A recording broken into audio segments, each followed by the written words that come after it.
Demek İbrahim Aleyhisselam bilen bolgan küreşүү sınavалда бул ne oldu? Bul canның kurbançılığı. Canның kurbançılığı.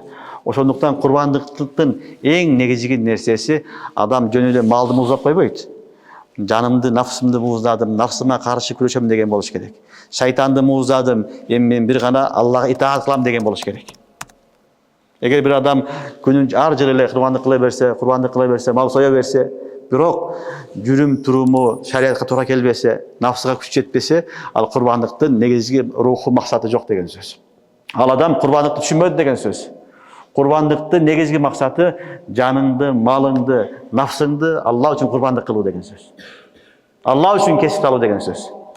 Menin ihtiyarım yok, menin kalağım yok. Allah ne aytsa oşoga men dayarmın degen söz.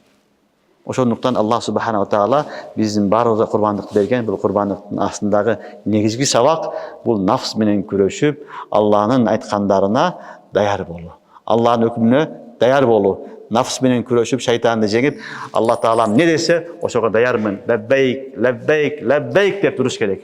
Oşol bende ne ola çınıgı kurbanlık kılgan adam bolat. Çınıgı kurbanlıktın soğuğunu algan adam bolat.